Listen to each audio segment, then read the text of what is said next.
to This is Gadis Tokyo. Okay, so my name is Arya or Putri, you can call me that. And I am a Malaysian living in Japan. Yay!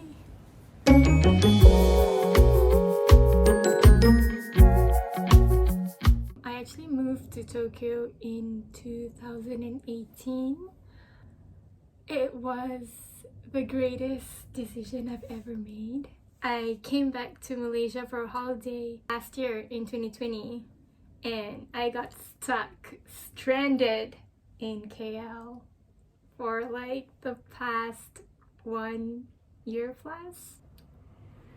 So basically this vlog is about my story and the preparations that I had to do and also the procedures that I had to follow in order to come back to Japan.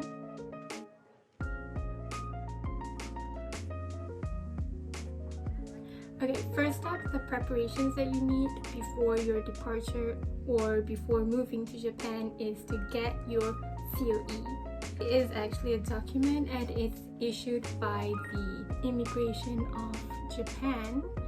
Usually you will need a sponsor to apply that for you, and that could be your employer, university, or even your spouse from Japan. They will have to apply from Japan. So once you get your COE, they will send it to you and then you'll be able to get your visa. In my case, I had the 1584 reference code stamped onto my COE, and this code means residents or university students that went back to their hometown and weren't able to come back due to the lockdown as well as the border closure.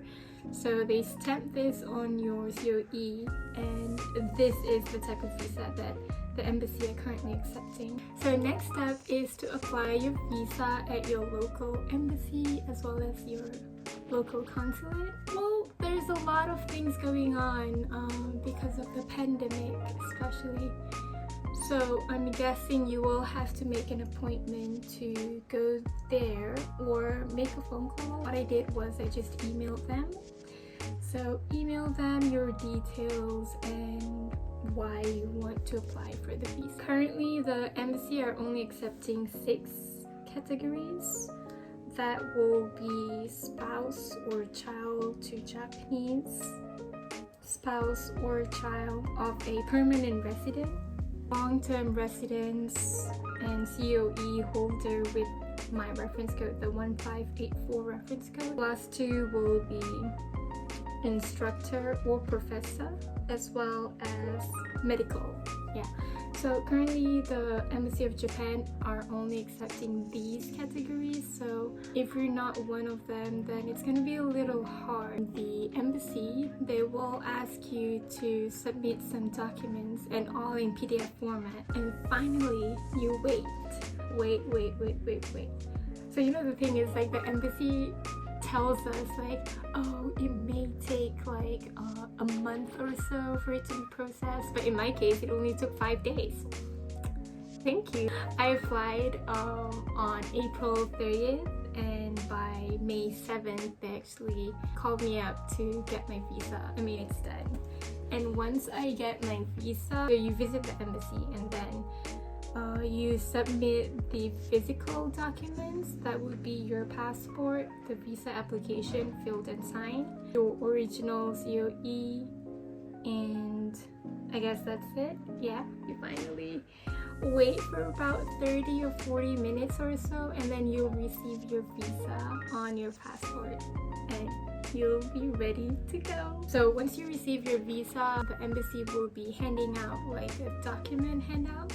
It has all the information you need for the in-processing during your arrival, as well as a little bit of preparation before you go. There will be a document handed out to you, and that's called the written pledge. So the written pledge means that it's basically you pledging on the quarantine rules you will have to follow. So let's say if you break the pledge, your name, status, I guess, name of the company will be publicized on news or bulletin or whatever, and you and the company will be humiliated. Also, there is a risk of deportation and the revoke of your residency in Japan. So be very, very careful and read the pledge carefully. Next, we do have to take a RT-PCR test. Japan is quite strict, so they only allow a certain valid procedures for the RT-PCR test, and you will have to show a negative result upon boarding as well as arrival. One of the particular thing that I noticed is that they will require a Nasopharyngeal swab, so that means like up your nose. You can't mix it. You cannot mix it with your throat swab or anything. So I know like for a fact that in Malaysia they're doing both. They're doing the nasopharyngeal swab as well as the throat swab. So you have to tell the clinic that you're gonna go that you just need one swab, which is your nasal. That's it. The thing is that you will need to obtain the negative result 72 hours before your flight departure to Japan. Another important note is to provide them with the MOFA COVID form. You can find the MOFA COVID form when the embassy gives you the handout, or you can find it online at the Ministry of Foreign Affairs Japan's website. Give it out to your clinic and ask them to sign and stamp. The thing about Japan is like they're so rigid on these things, so they would want to see the stamp and also the signed form. Lastly, just before you travel to the airport, if it's still MCO or CMCO, you will need to get a permit from the police station. I don't know why, but you still need to bring it. At the police station, what you need to bring is your copy of IC or copy of passport, as well as your flight itinerary. In Japan, they will track your location every day, as well as ask for your health condition every day. They will also be having random video calls, and you will have to like strut around and show your house interior. Just before you depart, what's important are the apps. These apps are going to be used by the Japanese government or immigration. That's how they actually track you. So the important app is Google Maps, Cocoa, OEL, and the latest is MySOS. Before you board the flight, you will have to answer a web questionnaire, and this questionnaires QR code is also on the document. Finally, you are ready to fly. In your arms are cold.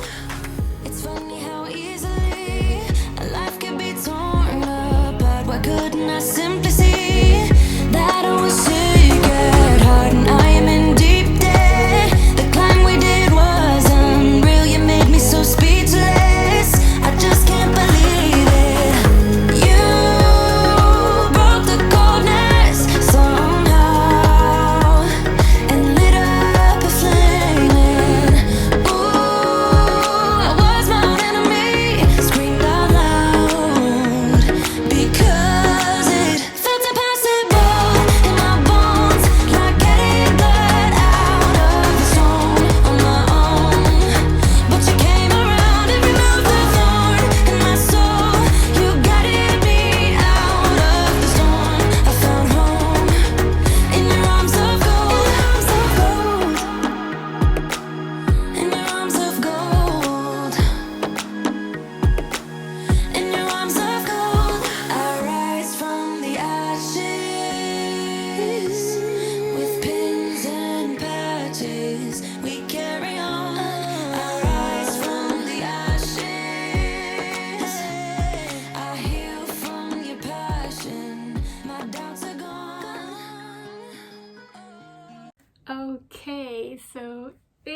guys for watching this video.